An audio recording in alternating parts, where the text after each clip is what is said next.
Day 2 of training camp for the Blackhawks was intense. The barf buckets were out. We'll tell you all about it next on CHGO Blackhawks.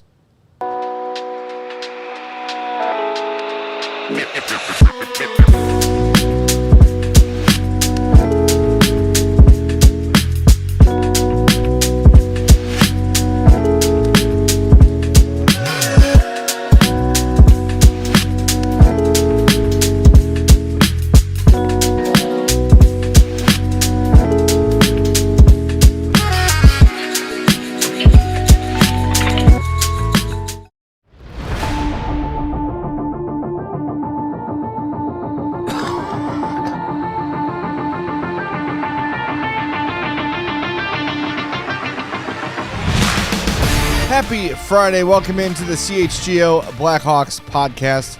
Feels like Tuesday. I said the exact same thing this morning. Because camp opened yesterday. Yes. And it feels like Tuesday. But it is not. It is Friday. We can confirm. Google Calendar tells me it is indeed Friday. Thanks for being here. Thanks for taking some time out of your Friday to be with us. Do us a favor. Hit that like button. Make sure you are subscribed to the YouTube channel as well. If you're listening on the Good Old Fashioned Podcast, we love and thank you. Make sure you're following on your favorite app. And leave us a 5-star review on Apple Podcasts or Spotify or Good Pods or whatever. But the Apple Podcasts and Spotify ones, those go the farthest. So do us a favor and please leave a 5-star review. What was the one you made up months ago? It was like podcastmachine.com or something. I was on the first thing I used for the Madhouse podcast was Podomatic. Was the name of the website? I've heard of that one, yeah. Podbean is another one. Like, you can't even make them up because they're so ridiculous already. The ones that actually exist are already absurd. Yeah. So, yeah, I don't remember the one I made up, but yeah. Pod Machine sounds pretty good. I'd sign up for that. Yeah. I would use that one too. Maybe I already do. I don't even know. Yeah, the 5-star review would be great on either of those podcast apps. So we're going to talk about the second practice of the day. The big story is that both groups, Group 1 and Group 2, were run through the ringer in a conditioning drill. I stopped short of calling it a bag skate because a bag skate is a punishment. This was conditioning, and I called it a bag skate. Yeah, I mean, if you were punishing a team, this is what you would do. Yeah. But this was these guys in shape. It wasn't you guys stink, so just go skate.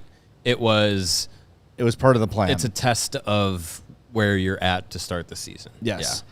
But I think it is and we're going to hear from Jeff Blashill in a few minutes here, and he'll explain that among other things, other topics. But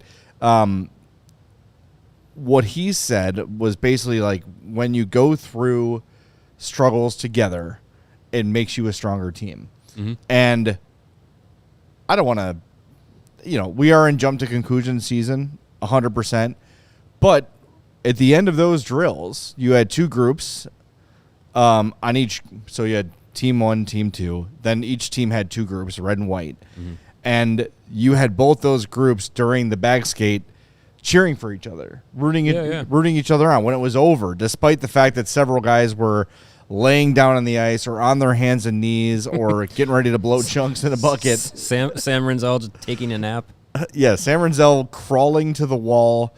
Yeah. They were still tapping sticks. They were still being supportive of each other. And that's what you want to see. And you mentioned a conversation you had with Colton Dock today, sort of the same. Yeah.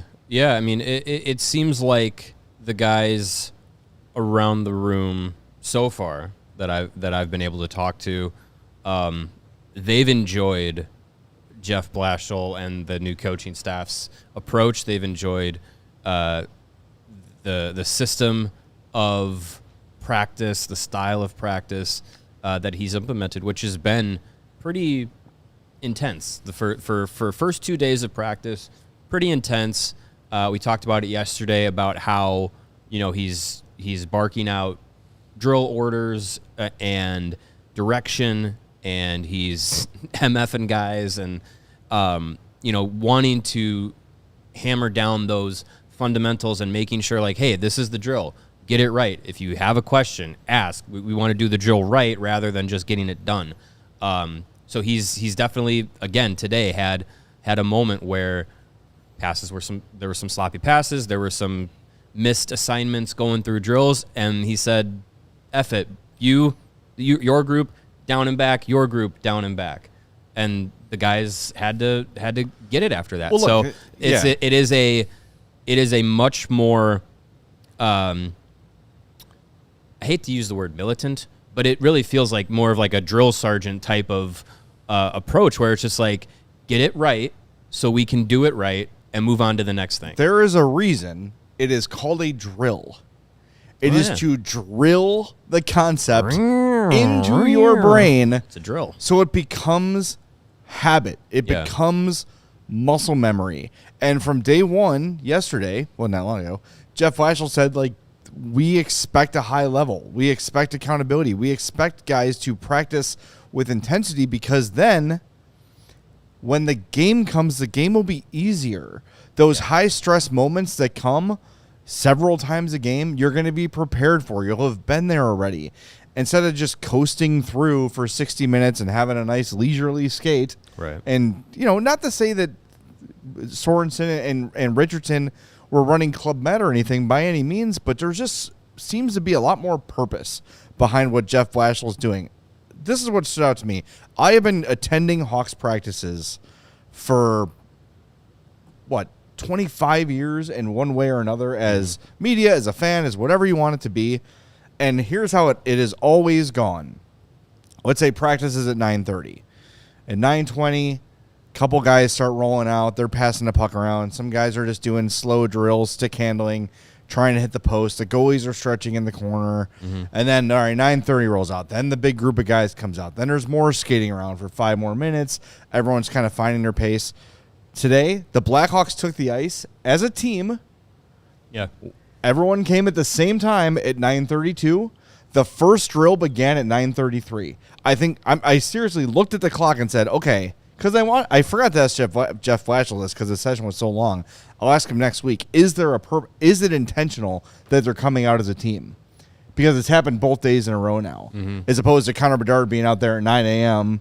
and then staying until they have to drag him off the ice. Right. Everyone's coming together. Everyone's leaving. I don't know if that's on purpose or not, but that's how it's been the last 2 days. And from the second they get in there, take your lap, take your shots off the post, goalies get stretched, and here we go. Over here, we're doing the drills. Right on it. There is no time wasted. As soon as the drill ends, he says, whistle, beep, over here to the board, or over here to the blue line, over here to the corners, whatever the drill might be. And the coaching staff, I noticed, I saw Sorensen had one and Chris Kunitz had one. In their pocket, they've got a little, what appears to be a schedule. Yeah, right. So they know And every probably moment. descriptions of what the next drill is going to be, yeah. where the pucks need to be. So as soon as Blashill's calling the team over, the assistants are already rounding up the pucks and getting where they need to be, so there's no time wasted. I have been really impressed with the efficiency of the practices that Jeff Blashill's had so far. Yeah, and they're long too. Yes. If we had been talking about, hour and a half, 2 hour practice sessions close to that amount of time with the previous group, you'd be like, what the hell could they do for that long? And now you're seeing they're long practice sessions and they're getting a lot put into it. He talked about it today, how, kind of in coach speak, not coach speak, that's the wrong term, but more or less like probably the way that he would describe it to the team. Not dumb it down for the media, but basically it's like, well, day one was habits, day one was drills, day one was tracking. Day two, this was more about the conditioning and like, so he definitely has that in his mind. He definitely has that as like benchmarks and goals and checkpoints that he wants to get to through training camp and through this practice sessions. And I think, like I said, I think the response, Nick Foligno yesterday talked about how he enjoyed that kind of approach. I really do feel like the elite athletes in their sports want to be challenged like that. So if you're not responding well to this system, that's an easy way to kind of weed through the guys that, are going to be able to maybe rise to the occasion or maybe fall out of their place. Well, why don't we hear from Jeff Blashill right now? Then we'll hit the break zone. We've got Sprout had a direct question for you that I want to address. We've got a super chat we're going to get to here, but in this highlight session of what Jeff Blashill had to say, he'll talk about the conditioning drills right off the top. He talks about Matt Grzelcyk, what his plan is for the preseason, how Ryan Donato can repeat last year's performance, and how Tyler Bertuzzi can prevent another slow start. Good stuff here from Jeff Blashill. Give it a listen.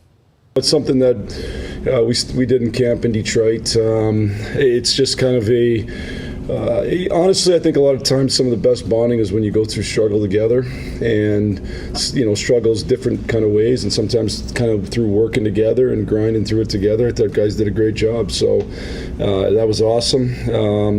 That's the kind of work ethic we're going to have, and I thought again, guys did a good job kind of pushing each other and making sure we keep pushing that envelope.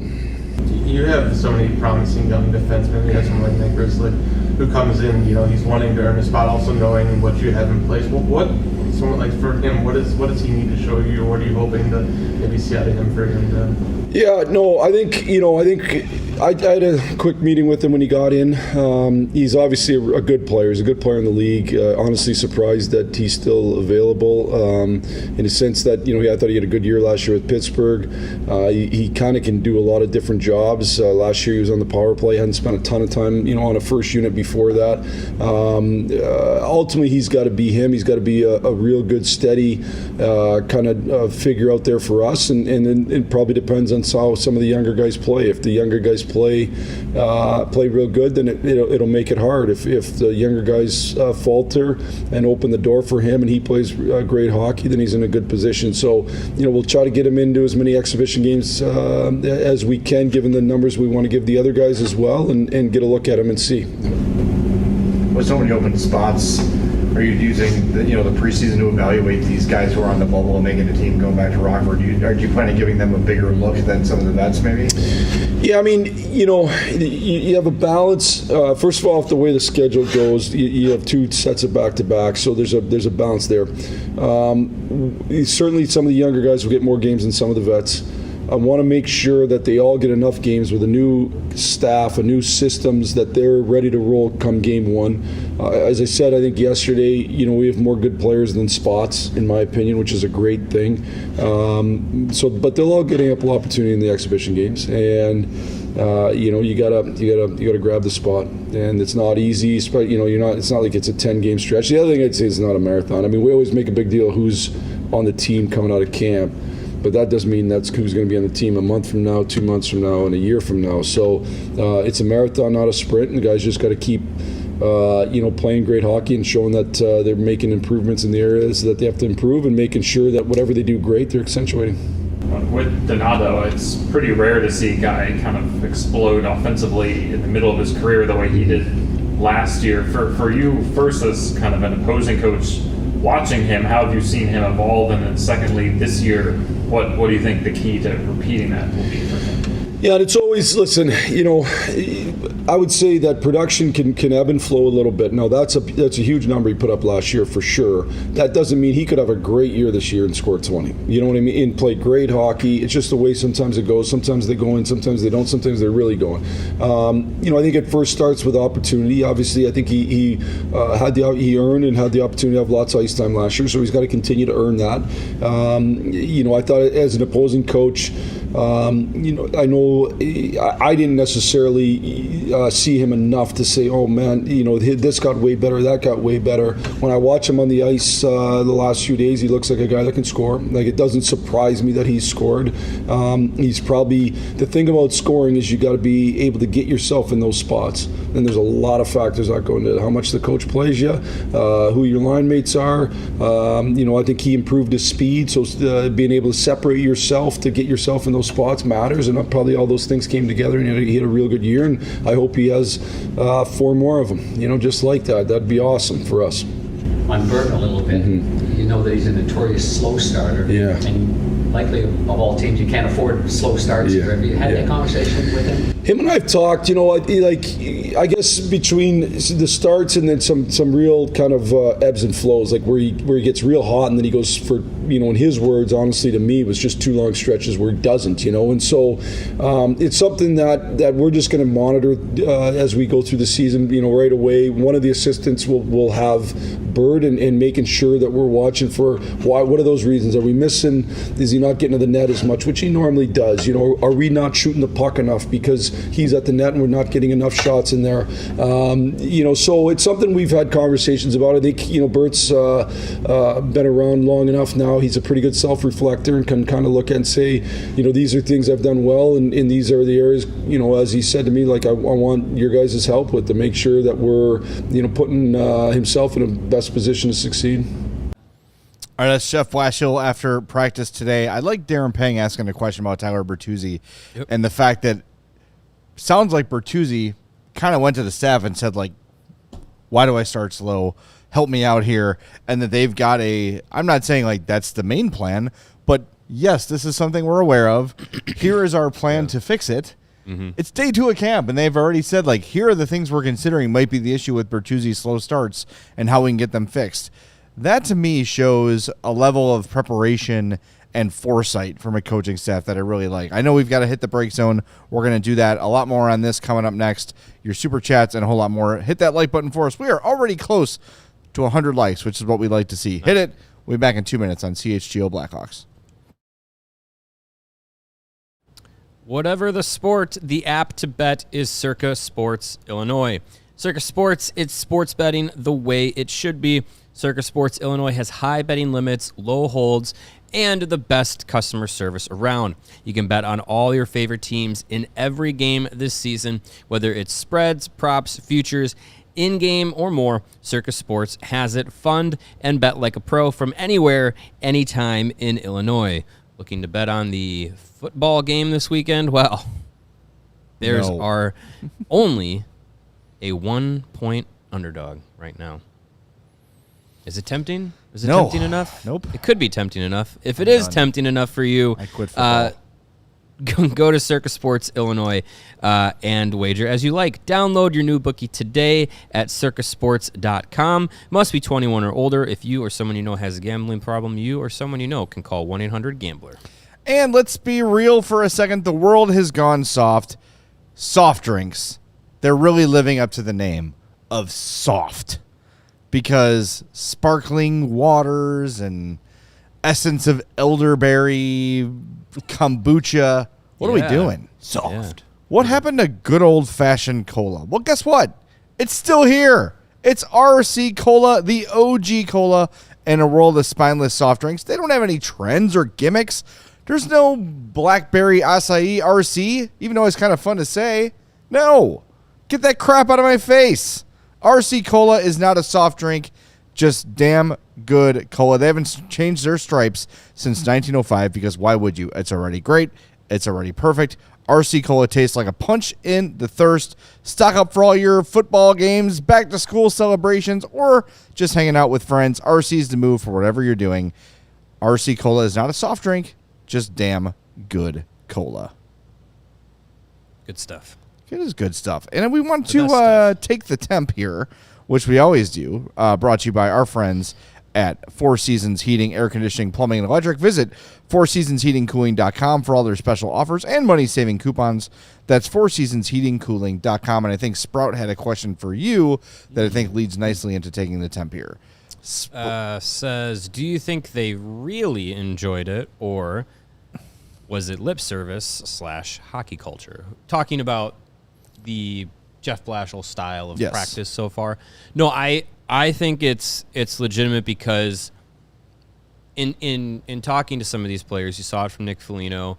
I've talked to today I got to talk to Colton Dock and Nolan Allen, Ethan Del Mastro, and some of these younger players that have also played under Anders Sorensen in Rockford and Chicago, Luke Richardson in Chicago. That have seen, the different coaches that have come through in the last few seasons. And all of them, it's not a he asked the question, how do you feel? What are your first impressions? Like, how's practice been? It's an immediate, like, yep, love it. Like, this is the style that I like. Wyatt Kaiser yesterday interrupted us to be like, it's awesome. Yeah. He likened it to the intensity of practices when he was in college. Colton Dock, specifically talking to him today, he was just like, the way I grew up playing hockey and in our household, it was a very like tough style of learning the game and learning how to play at that level. So it resonates with him. I really do think these guys would, and I think for a lot of players in the NHL, would much rather a coach that can give you a defined set of challenges and expectations rather than, what you're doing's good, and not really getting much direction. And not to say I don't think that they got a lot of direction with previous coaches, but I think with Jeff Blashill, it's different than what they've had. And I think it also trickles down to the assistant coaching staff as well. All things that we've heard about Michael Pekka and Mike Vellucci coming in here were positive, obviously. You're not necessarily going to get too many people saying negative things about others. But I think looking around at the staff, the guys that they have around, and the approach so far, I think if you're a guy playing at the NHL level, it's a style that resonates with you. Yes. I think anyone who has played sports at any level, aside from like T-ball, appreciates when practices are intense and competitive and fast-paced. Mm-hmm. And I think, did they love the conditioning? No. No one loves that. No. But I think what you grow to love is just the focus of when we hit the ice, it's all business. We're here to compete.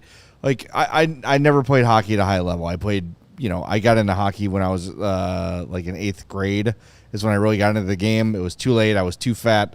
So I just played pickup stuff, roller hockey, those sort of things. But I played football in high school in the Catholic League. And my favorite thing to do was the Oklahoma drill. Did it give me concussions? Yes, probably several.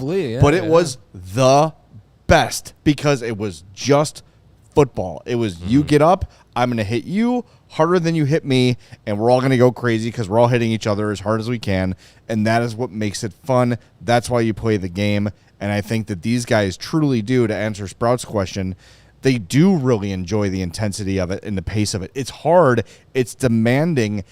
They're probably more sore and more tired today than they were at any point after practice last year. But deep down, I'll bet they're chomping at the bit to get back at it tomorrow. And that's what you want. That's good stuff. So I'm here for it. And I know they are too. To the notion that Blashill said in the clip, when you go through hard times together, that's how it's true. You come together and bond. And we saw it with, we're seeing it through 2 days of training camp that these guys are, working together. They're all in the same boat when it comes to having to go through this conditioning and the standards being set and the accountability through the drills and through the training and through the practices so far. And it's resonating with the group. And after the conditioning, after Team 1 went through, Connor Bedard was the anchor leg, I guess, for his group. And when they're all falling over and laying down on the ice and out of gas, he's going by and tapping each guy and fist bumping them and just it's that part of the togetherness. And you think about talking with some of these guys that I did today about going out to Sudbury and being with Foligno. Like all those young guys that went out there talked about, like, Nolan Allen described it as like a mini Olympics that they went through as part of their training. They did, like triathlon style things where they swim across the lake and then they're hiking up, running and hiking up mountains and all this stuff. And just the grind of that kind of workout, but they're doing it together. And it's a training for the group mentality. And I think you're seeing a lot of that start coming together. And did a piece for ALLCITY.com that's going to come out later this afternoon about some of the young guys and how that group, through the off-ice prospect camps, through their time in Rockford, highlighting a little bit of, that just that week being with the Folignos and how it's translating to this young group feeling like they're now becoming their own version of the Blackhawks. And I think that has been Kyle Davidson's hope and plan through the rebuild. And that development camp is a big part of that, where, we all want to see the draft picks on the ice right away and see the new shiny toys play. But the idea the Hawks have had is, look, these guys have just gotten away from playing so much damn hockey. They're all stressed out from the draft. They're probably still banged up. There's no point in putting them out there to hurt each other and play against each other to try to impress the coaches and GM and everything. Let's have them hang out together. Let's have them go to dinner together. Sure, there's meetings and there's probably some casual workouts and things like that. But for the most part, the idea of development camp is to develop the relationships between these guys. They do those team-based challenges like the cooking stuff, and spike ball and all that. And I'm not, again, I know it probably sounds like overreacting, but the feel in the room is just different. It's just different. It does feel closer and tighter, and I don't know really how to describe it better than that, but it has more of a team feel this year where everyone kind of feels like they're on the same level, and where I liked that Maroon was here and Martinez were here last year to kind of like, hey, we're going to be good veteran leaders. We're going to fill some space until some young guys are ready. In the meantime, we're going to be good influences. I do feel like there was these guys and these guys feel in the room a little bit, right? And it wasn't necessarily young and old. Not necessarily. It just had like a separate feeling. And maybe it's the fact that the locker room is twice as crowded now because they've got two teams in there instead of one. Yeah. But I just feel like it's a little more cohesive, and it feels like players are talking to each other. I don't know. I'm sure it's just, digging into what we're seeing so far after 2 days and trying to draw conclusions. We're probably making mountains out of molehills here, but it's just a vibe that I feel about this team that it's different than it's been for the last couple of years. And it definitely feels like the Blackhawks instead of there's these guys and there's these guys. And we know that these guys are maybe more important, but they're not playing yet like it was for the last few years. Yeah. Now with like Moore and Renzel and Levshinov and all these young players as part of the plan this year, as part of the expectation, it doesn't have that like, well, we're next, but not yet. The next kids are here and they're part of it, and it definitely feels like it. Yeah, I think it's the gravity of that change is finally being felt. I know it's just 2 days of training camp, but I think it's been a lead up. Kyle Davidson had a very quiet off season this summer compared to last summer, and I think that we talked about how that's probably intentional to give these young players the opportunity to kind of take over the team. And Nick Foligno said it at the end of last season. He wants to be able to, as captain, when his time is up in Chicago, which it might be by the end of this season, to be able to hand off the team to know that it's in good hands for the next generation. And I think we're seeing that starting to come to fruition. Bedard's been here. This is now year 3. Alex Vlasic, this is going to be full year number 3 for him. You got Frank Nazar got an extension. Spencer Knight's here, got an extension.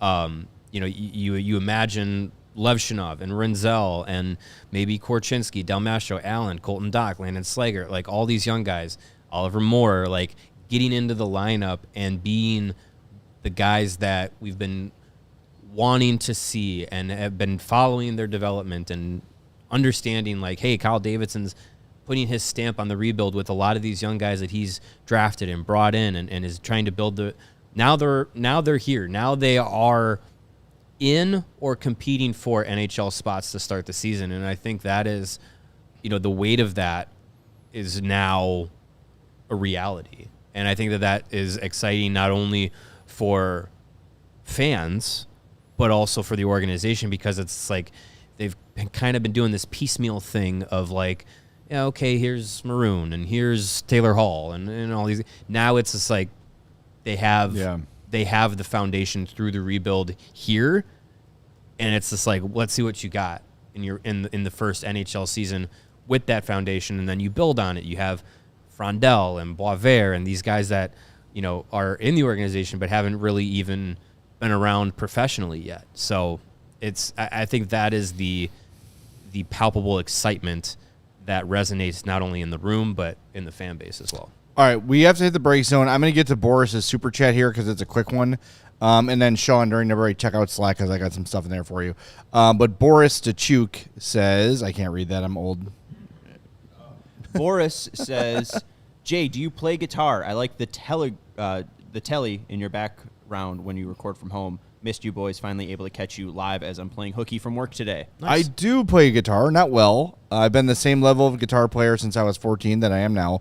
But I will say I've been doing it more over the summer, been picking up more. I found a teacher on YouTube that's really kind of like translated with me. It's all Grateful Dead songs, but it's working. I'm learning them, and I never thought I'd be able to do that. That's good. His name is Davey Kalish, if you're interested, Davvy Kalish. But I got rid of the Telecaster. I traded that for a Stratocaster, and then I took advantage of the Guitar Center 4th of July sale / Jay is Grieving sale and bought myself a Gretsch. So I have 2 guitars that I play frequently, and having them has made me play more.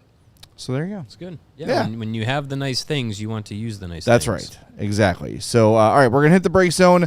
We're going to come back. A couple questions I saw in the chat that I definitely want to get to, and then we'll talk about some of the individuals that have stood out through camp because there are a lot of them. That's coming up next on CHGO Blackhawks. We're at 124 likes. Hit it again. New vehicles are in store at Ray Chrysler Dodge Jeep and Ram, and this is your chance to score a great deal at the Drive into Fall event. Head to Ray Chrysler Dodge Jeep and Ram on Route 12 today to choose from their huge inventory of new Chryslers, Dodges, Jeeps, and Ramses vehicles. And right now, get up to $15,000 off MSRP or get 0% financing for 72 months on new 2025 models. Plus, you can shop over 125 vehicles priced under $20,000. With the friendly team of brand experts, the team at Ray Chrysler Dodge Jeep and Ram is here to help you during each step of your car shopping journey. And since they prioritize affordability, you won't overpay for the vehicle you need. Ray's price promise allows you to shop confidently with no add-ons and no hidden fees. The price you see is the price you pay. Check out our partner today to shop one of Chicago area's largest inventories to find the right new vehicle for you. Don't miss out on the Drive into Fall event for huge savings on new models. For more information, visit Ray Chrysler Dodge Jeep and Ram today on Route 12 in Fox Lake or online at raycdjr.com. They've been serving the community since 1963. And you know the moment when you realize you've left your favorite sunglasses at the beach or on the roof of your Ram or at the gas station 3 states away. Well, we've all been there. And then we found Shady Rays, and it changed the game. Shady Rays sunglasses are made for real life. They look great. They're polarized. They're durable. They're not crazy expensive. It's kind of weird. Like, I put on Shady Rays, and I feel like I see more clearly. I don't know if that's science or maybe that's the polarization. I don't know, but it's true.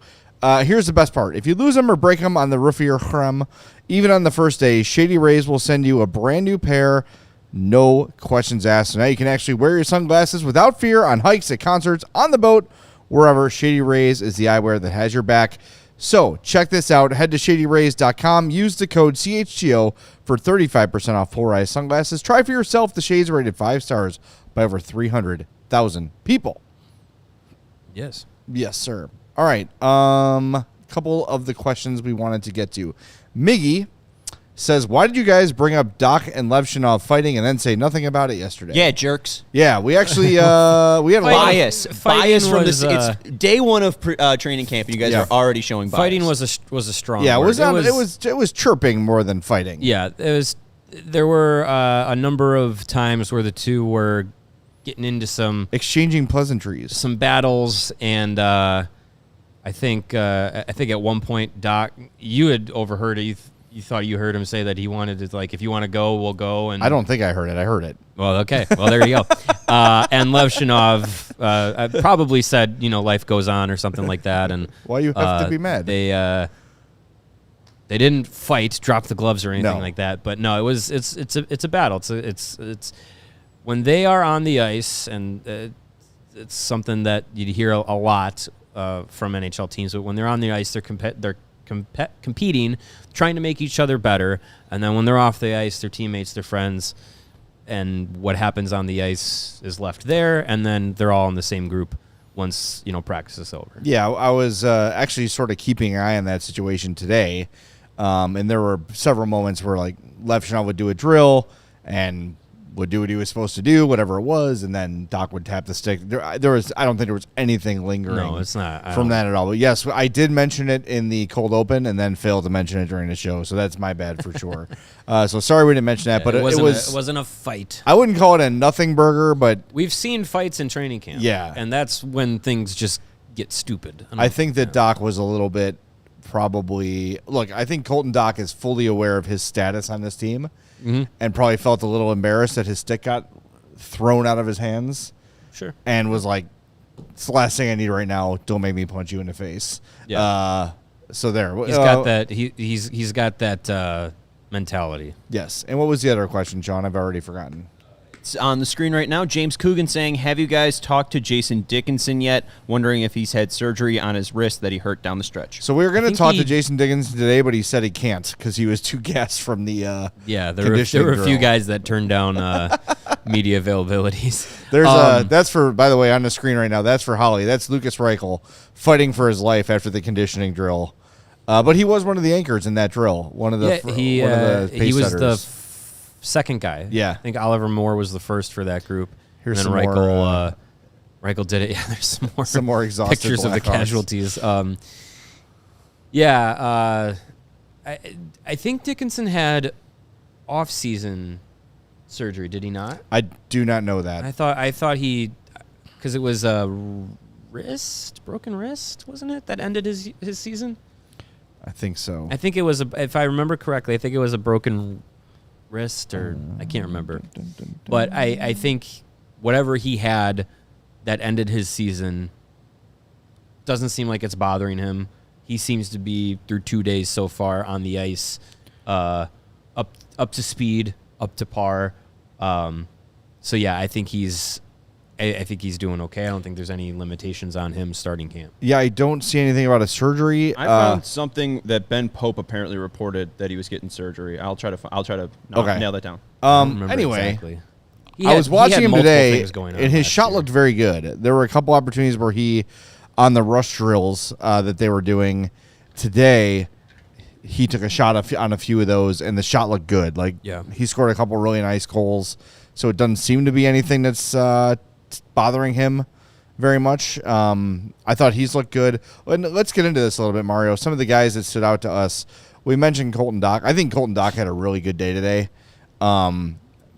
Looking faster, very much aware, as I said, in his status of, hey, there's a spot open. Maybe it's yours. Maybe it's Oliver Moore's. Maybe it's someone else's.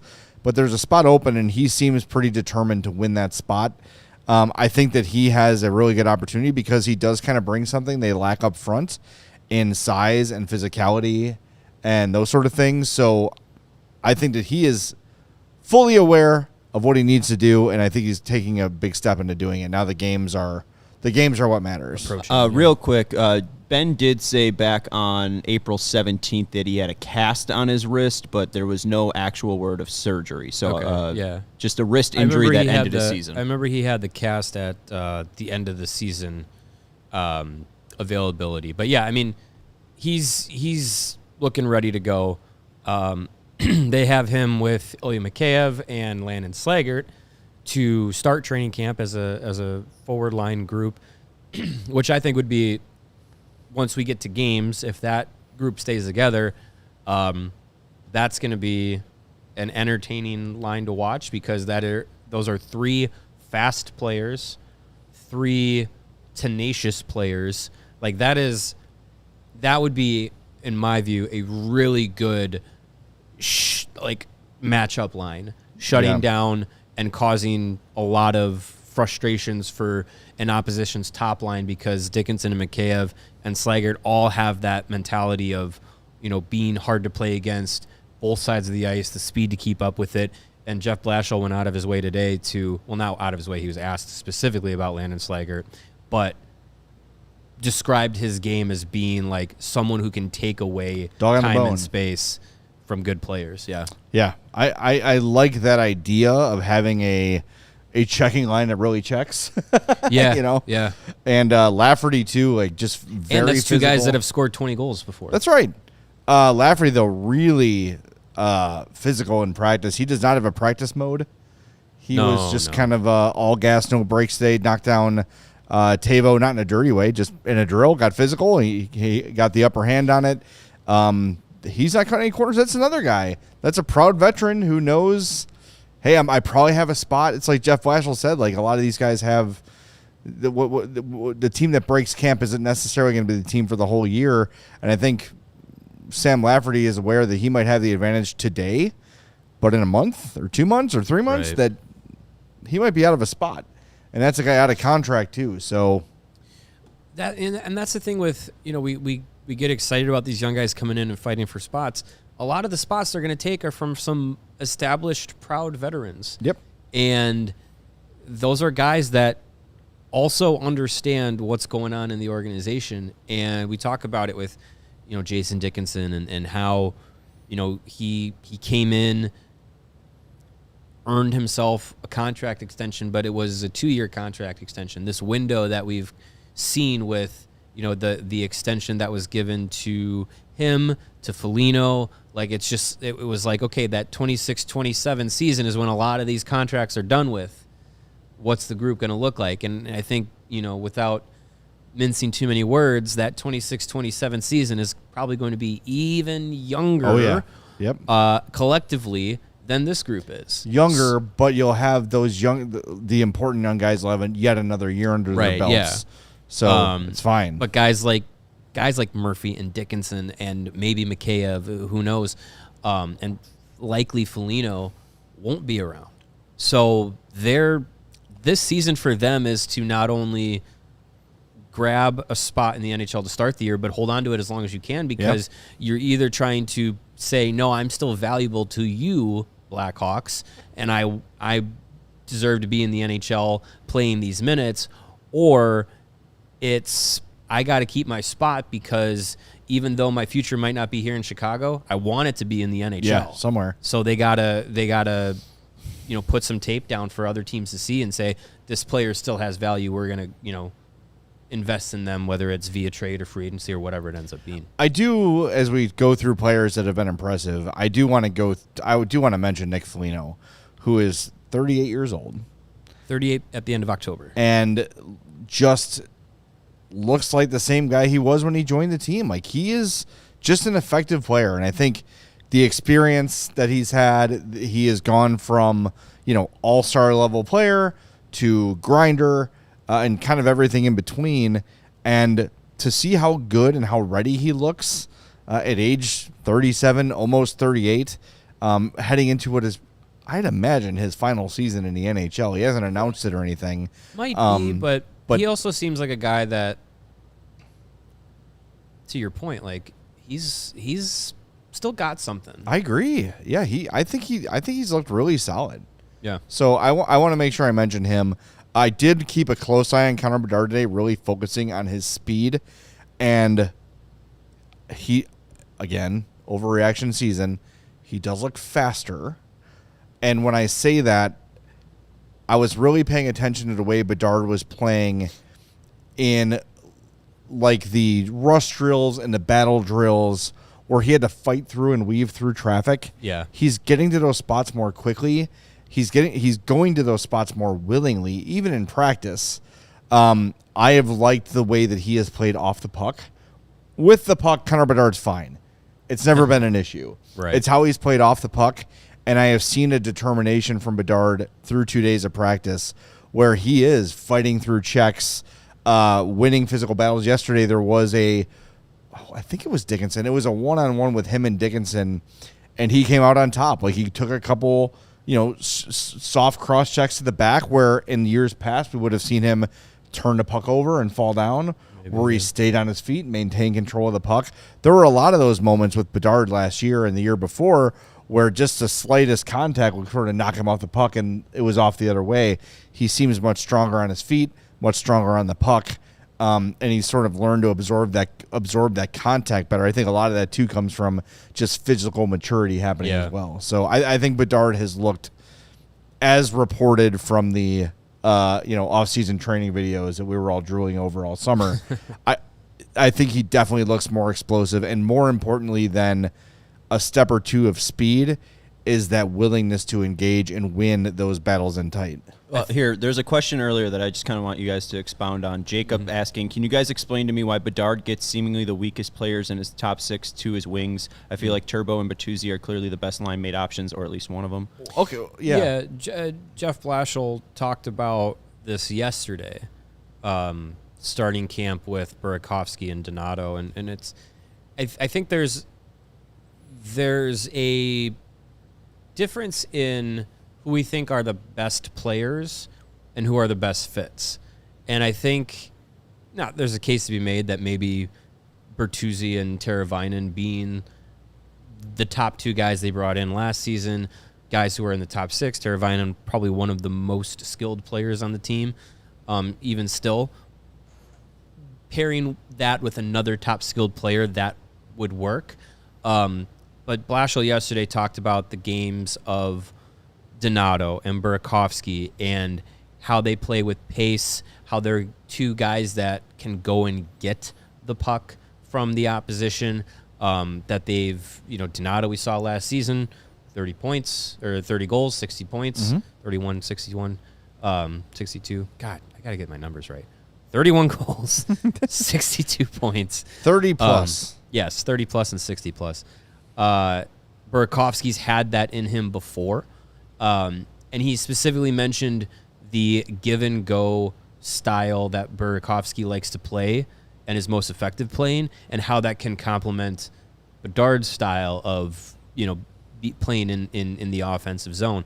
So, yeah, I think as much as we want to say, like, put your best players together and just let them go, I think there's something to putting the right style of players together. Yeah. And the flip of that is, okay, if Bertuzzi and Teravainen are in your top 6, but they're not with Bedard, they're with Nazar. And I think... And that's where they've been all camp, for the record. So far, yeah. Yeah. And I think a skill set and a play style like Teravainen's and Bertuzzi's matches well with a guy like Nazar, who is effective at both ends of the ice, fast. Him and Teravainen can be good puck possession guys, which benefits Bertuzzi, who is more effective when you have the puck and is not necessarily offensively effective in transition.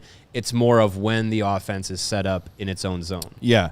I would say I would warn, too, against underselling Burakovsky. I think if he's healthy, he is certainly one of the Hawks' better offensive weapons. I would probably say, aside from Bedard and Nazar, I'd probably put Burakovsky right a notch below Teuvo. Yeah. So, and I think it is a stylistic thing. And I think the fact that we saw so little of Bedard and Teuvo together last year says a little something about what they did see when they tried it. They probably didn't see a lot of, what do you want to say? It didn't really complement. Yeah. Their games didn't complement each other very well. I think we will see it at some point this year. It seems foolish not at least give it a look, but maybe if Bedard adopts more of a shoot-first mentality, which I hope to God he will, then he'll play more with Teuvo, because Teuvo is frustratingly deferring. Yeah. He will always look for the pass first. So, but if Bedard is in, I'm going to shoot every opportunity I get mindset, then maybe that makes a little more sense. Well, here's the forward lineups for, let's say, the top 5 lines. Yeah. And listen to the players. Think about how they play, the style they play. Donato, Bedard, Burakovsky, that's your top line. Teravainen, Nazar, Bertuzzi, second line. Third line, I think, is going to be, or you would categorize it as, the Dickinson, Mikheyev, Slaggert line. Then you have Foligno playing center with Colton Dock and Sam Lafferty. And then your fifth line, that I would say, right now is Ryan Green with Oliver Moore and Lucas Reichel. Those 5 sets of players all stylistically play off of each other really well. Yeah. In how I would categorize it. Like, especially, we talked about the Dickinson, Mikheyev, Slaggert trio. I think if Slaggert can show that he can keep up at the NHL level with those other two, that's a really intriguing line. The Green, Reichel, Moore line, maybe that ends up being your top line in Rockford or something, but that's a line of two-way guy in Green, speed on the wings with Reichel and Moore, and Green and Moore can be your go-get-the-puck guys, and Reichel can be more of like get the puck for him to try and create things. Those three all have a lot of good speed. Lafferty, Foligno, and Doc, again, that's a heavy line. That's, again, a defensively challenging line. I like the idea of those guys playing together. So, honestly, like I think the way that those forward groups are matched up stylistically, maybe it's not the best guys, as we think about it in NHL 26, their overalls. Maybe it's not the best overall guys 1 through 15. Right. Yeah. But I think stylistically, all of those groupings make a lot of sense. I agree. I also think, too, on the Bedard thing, at some point, Bedard's got to be the guy to make his line mates better. And I think he has. Look, Ryan Donato, 62 points. Ryan Donato, 31 and 31. Right, you could probably correlate that. I don't want to say 100% to Connor Bedard, but he gets a big percentage of that. I would say so. But I think that's... I know there was that anonymous player poll that came out, and everyone thinks Celebrini is better than Bedard, and just more fuel for Bedard's fire. Great, add it on, throw it on there. But one of the criticisms was that I know one player said Bedard feels like a guy that's going to need help to be great, whereas Celebrini is already going to be great and do it on his own. Fine. Didn't Celebrini play all last season with Will Smith? It's just it's all narrative. We know this. Like, it's just, Lebowski 5 said Kurashev had 54 points playing with Bedard. Yes. Yeah. Correct. So two guys have had out of nowhere career years in back-to-back seasons playing primarily with Connor Bedard. Yeah. Like, I mean, it's right. it's not a crazy idea that Bedard can carry other players. So my point being, and maybe I didn't express this clearly. Sorry, Sean. Was that gonna say like something stupid? He doesn't. We don't have to coddle Connor Bedard and make sure he's got the best line mates possible to make him good. He's already good, and he is making his line mates better. I think I said it in a convoluted way or a way. But yes, that's what I'm saying. Imagine last season you put Connor Bedard and Frank Nazar together for 82 games. I think it would have felt a lot different. It just didn't happen. Right. And now you think of, okay, well maybe they're both long-term centers, and splitting them up gives you a good opportunity to have a really nice 1-2 punch. If that's the case, then that would be wonderful. But they're also two guys that can elevate teammates. We saw that as we're just saying now, with Bedard, and I think we can potentially see that with Nazar. And if Teravainen and Bertuzzi are the guys that he's running with, Nazar on his line, that's going to work for everybody because those two guys can elevate him as well. So I think when specifically to that player, because I saw the same thing about how Macklin Celebrini is just so far and away better. I think if you put Nazar and Bedard together, you'd have a very similar narrative to how Celebrini's rookie season had gone. Celebrini had 63 points in 70 games last year. It's very good. It's good. It's great. I'm not poo-pooing it. Bedard, his rookie year, had 67 points in 82 games. 61 and 68 last year. So it's not like an incredibly far off point. Yeah, the point pace is comparable. The line mates are not. And no. I just think, guess what? Macklin Celebrini might get to play with Philip Kurashev this year.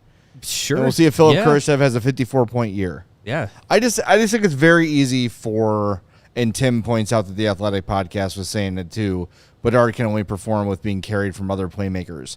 Like who? Right. He hasn't had one.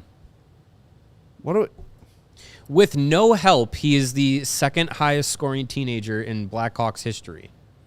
And with no help, he's had 2 20-goal seasons. Correct. Imagine if he had help.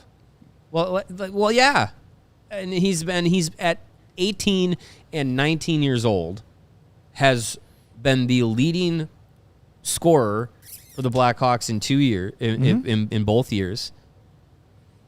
There's just the context that I feel like is lost in many Connor Bedard arguments is staggering, and I'm grateful that now we are getting to a season where, as a collective, the forwards that he could play with in the top 6 are more talented than they have been in the past 2 years, and I think his game is at a more mature place than it was in the last 2 years. To what you were saying before about the speed and physicality that he's been able to play with so far through training camp in these 2 days, I think you're seeing a more grown-up style of Connor Bedard, which is bad news for the league. Yeah. If you're looking at the past 2 seasons, he's had 2 back-to-back career years playing with himself.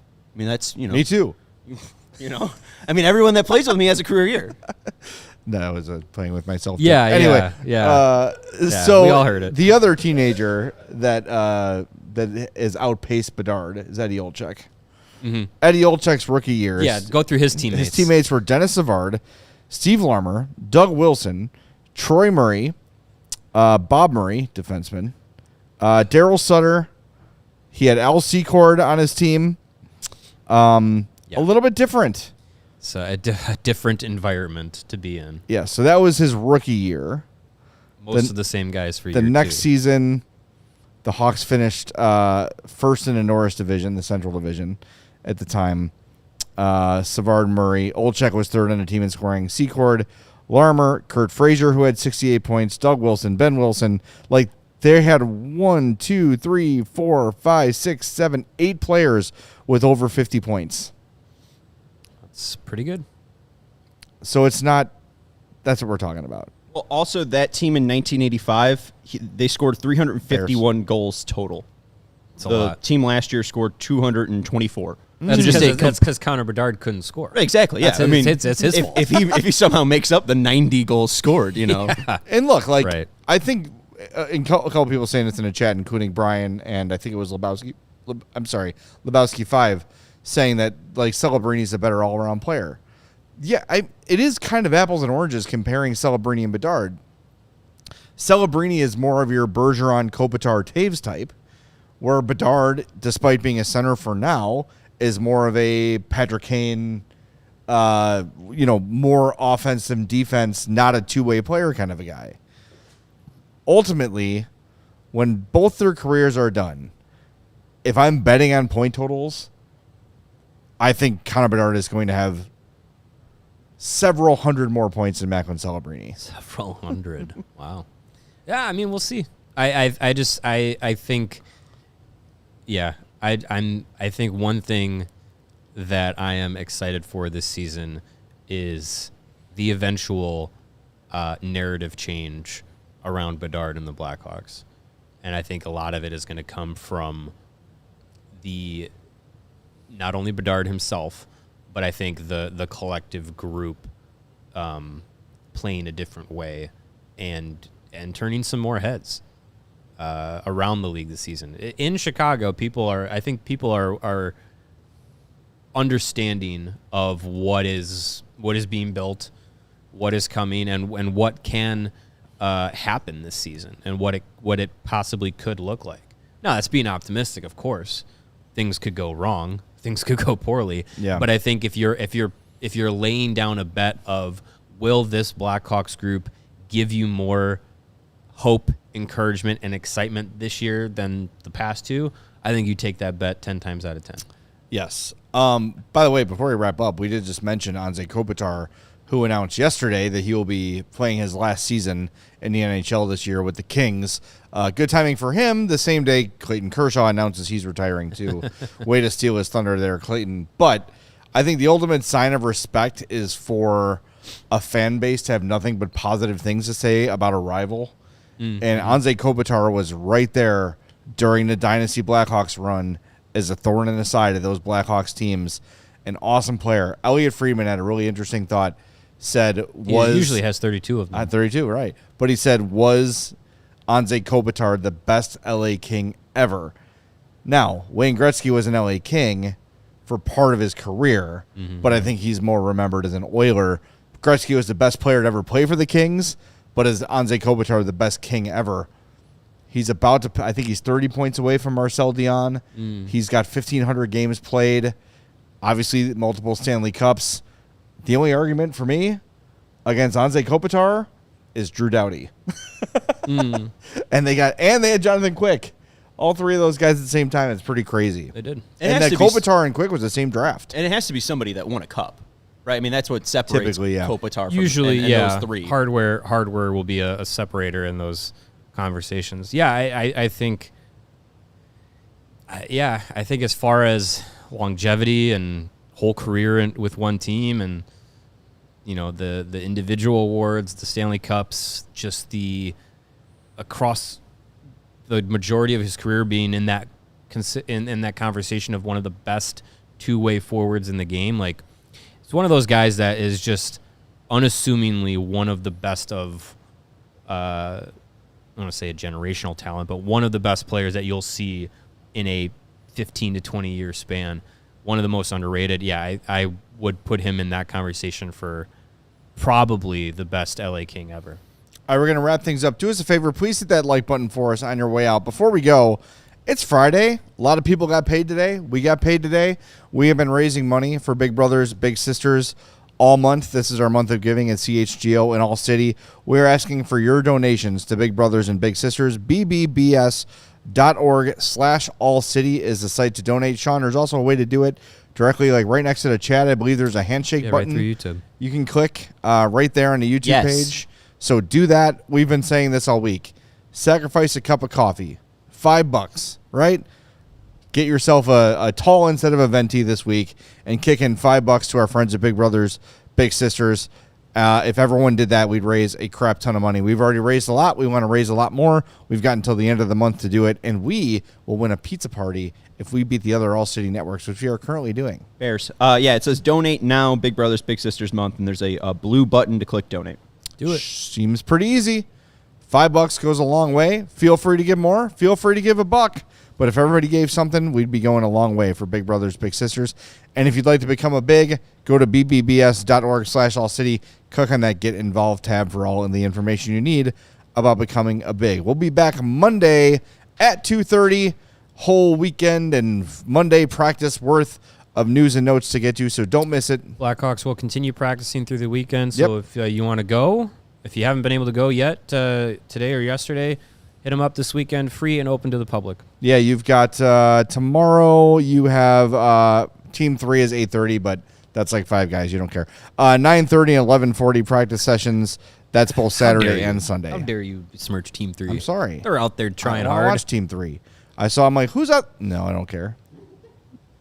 Not yet, you don't care. I'm a Team 1 and 2 guy, all right? Yeah. I'm a front runner. Front runner. That's right. All right, we'll talk to everybody Monday at 2:30 or sooner on the CHGO Blackhawks Podcast.